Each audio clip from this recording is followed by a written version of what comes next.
Good afternoon and welcome to this afternoon's roadcast. The first thing I'd like to say is I'm going to dedicate this episode to my good friend Ian, who, to everyone's surprise, suffered a heart attack in the early days of May of this year. I know he's resting up and I know he's recuperating, so I'd just like to wish you all the very best, Ian, and I look forward to hearing that you're back on form and in fine fettle. I've just returned from a trip into the city of Nottingham. It's a city that I was living in for a number of years and only left just last year, in fact some 10 months ago. And I have to say, as I'm walking through the city, such is my want, and even at this ripe old age, I do take notice of the ladies, both young and old, and all ages in between. And at the risk of sounding sentimental and nostalgic, and I can assure you that I'm not sentimental and nostalgic for that which I found to be missing today, and that which I remember about Nottingham. I'm just marking it and noting it as an observation, as a mark of the times, I suppose.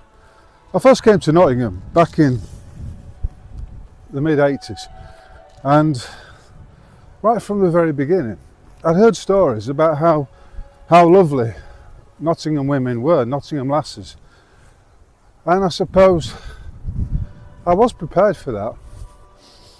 And once I was there, I did notice it. I mean, I was from Huddersfield, and whilst there are some good looking lasses in and around Huddersfield, they can be a bit thin on the ground, whereas Nottingham, for whatever reason, always seemed to be a city that had plenty to go around. There was no scarcity of good looking lasses, and indeed it had a reputation for this. It's probably a reputation that was well founded. In any event, this afternoon I went into Nottingham, and of course I was walking. I took the train, which is unusual for me. I travelled in from Ilkeston station and I caught the train, and I just noticed things. Like I keep saying from regularly, I'm simply passing through. I don't belong here. I'm a sojourner who all the while is aware that this is a spiritual journey that I'm taking, and everything is simply a challenge or a lesson for the individual spirit. And so I'm walking around, and it's pretty much like a lot of cities are these days. There's a certain amount of foreign faces, shall we say, women walking around in the peekaboo costumes. I'm talking about the letterbox headset that some Muslim women wear, the one that makes me want to go up to and go, peekaboo, peekaboo. But of course I'm not a sociopath, so I wouldn't do that. I might think it though. It was around midday on a Friday, and I accept that maybe it's not the best time to go into a city to observe the splendour of its female population. But you know, walking round and taking note, I did notice there were women with different coloured hair, pink, green, purples, women with inordinate amounts of tattooing on their bodies. I'm talking about having tattoos on their calf muscles, on various parts of their legs, and all the way up their arms and up to their necks. You could say they're up to the necks in it. And you know, time was when I would walk through Nottingham on any day and I would see, you know, a number, half a dozen at least, good looking women. Today I didn't see any. I mean, that's not to say I don't appreciate that sometimes I'm looking at women that were once attractive. But it just struck me that the city is dying on its arse. And I've felt that about it for some time now. There have been occasions when I've been walking through Nottingham and I can only describe it as a ghost town. The number of retail units that are boarded up and closed. I mean, go through the Victoria Centre today, I noticed that the market, the Victoria Market upstairs, where all the stalls were, has been shut. It's gone. It's not there anymore. So, in every sense, it's like walking through a ghost town. There's lots of foreign people there, like I say, Chinese, Afghanis, Romani gypsies, African women. I mean, I saw two very dark-skinned African women who I can only guess, well, they were no doubt about it, they were from Sudan or sub-Saharan Africa, and You know, compared to the women of Nottingham of yesteryear, you know, they can't even hold a flame to them. There's an ugliness about the city that it never used to have. And I suppose it's a mark of the times where everything is being slowly but surely destroyed, ground down, wound down, and trodden into the dirt. You know, the tumultuous controllers will not be happy until everything has been destroyed. It's part of their belief system, it's part of what they've been indoctrinated into. And it's never going to stop, although it's not going to work, because already we are seeing pushback.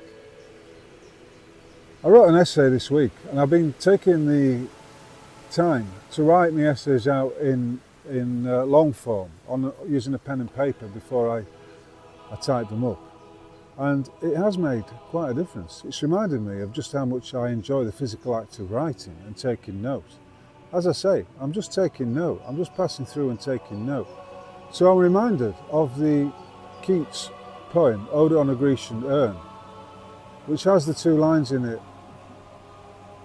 Truth is beauty, beauty is truth, and that is all you need to know on earth. So whilst there might be a truth in my words, there's certainly not much beauty to be observed in and around the city of Nottingham.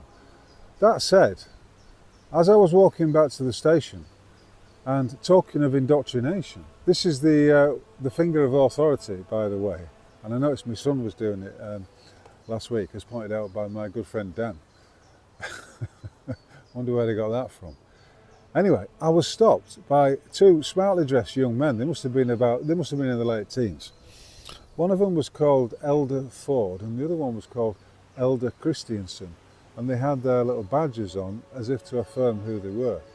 And the opening line, I mean, I was listening to something as I was going by, and the opening line was, "Excuse me, sir, have you ever been to church?" And I laughed and I said, "That's the most ridiculous question I've heard in a long time." The fact is, I was brought up in a largely Christian part of Huddersfield, well, a largely Christian culture. And so church was something that I have been to, and although not for a while. And it turns out, of course, I asked them where they were from because they were American, and they both said they were from Utah. And I thought, hey ups, here we go. And sure enough, it turns out that they are Mormons.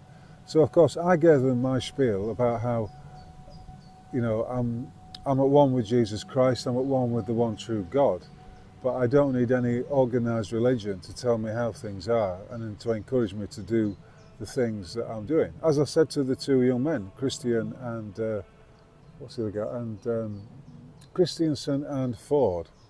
Christiansen and Ford. If you read the accompanying essay to this, you'll see that Ford is a name that's cropped up for a second time today. Anyway, I said to them, there's only one true God and there's only one true law. Do you know what it is? So they looked at me and I said, well, I'll start it, you should be able to finish it. Do unto others as you would have, and of course, Elder Christiansen. I mean, it's funny that it's called Elder when he's no more than 19. Elder Christiansen completed it. As you would have them do unto you. So they both know the golden rule. And I said, you know, I'm at one with God. There's no one between me and the creator of all that is. And they understood that. I mean, how can they argue with it? But obviously I declined the invitation to go to their church, to their Mormon church. There was a Mormon church in Huddersfield, just down the road from us, when I was growing up. It's on Halifax Road. And there was a very lovely lass at school who went there called Alison Siswick. I don't know what happened to her. Although I do know that Rob Siswick, her cousin, lived next door to my mother. Anyway, that's my observation for today. One of the things which I've also touched upon in this essay is what has been going on in Belfast, the aftermath of the Belfast riots and what we're looking at there. And to anyone who's been paying attention and is aware of the history of Northern Ireland, I'm talking about the history going back certainly over the last 120 years, but even before then, back to the times of Oliver Cromwell, we'll know that if there's one thing you don't do, it's piss off the Irish people. But hey ho, when you've got someone coming in from the Sudan with an IQ that may be no more than 70, as illustrated by the article, which was scandalously ignored. I put out a rocust a few weeks ago about IQ, and I'm going to link to it today because it is very pertinent to the times we're living in. Because when you import under the instruction of Georgie Scrotum-face Soros, all these immigrants, and it's all been done deliberately to stir up the pot, to create division and cause conflict, thereby making the indigenous native folks easier to control. When you do that, it's guaranteed that there's going to be aggravation. There's going to be a rubbing up between the indigenous peoples and the privileged class that have been imported. The protected class and privileged because they are granted credits, monies, housing, etc. that are not granted to the indigenous peoples. So keep your eye on what's going on in Northern Ireland. But I suppose one thing that was inevitable was that the youth, the young men of fighting age, would be out on the streets. They've had enough. White men, particularly young white men, are perhaps the most dispossessed and most suppressed and excluded of any member of society. And so when you treat intelligent white men like that, and you push them to the point where they can take it no more, what the fuck do you expect is going to happen? The chattering classes of Westminster, the chattering classes of the Irish Parliament and, you know, the Scottish Parliament too, all over are scared of ordinary working class people. And so I don't think I mean, it's a tinderbox at the moment, what's going on in Belfast.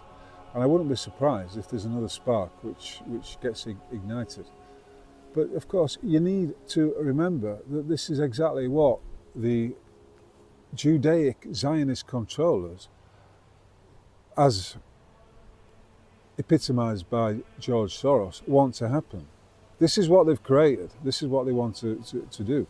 And it's typical, isn't it, of the the fake Jewish rulers that they would do this, because history shows us that it was always the Jews who opened the gates to the invaders from the Muslim invaders, whether they were Turks or Moors or Arabian, or Arabs, wherever they came from. It was the Jews that opened the gates to them.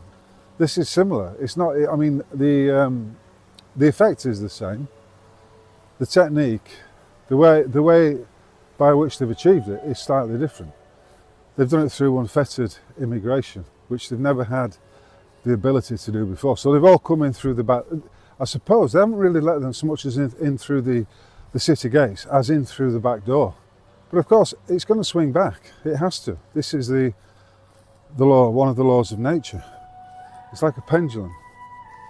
Unfettered immigration will surely be followed by mass deportations.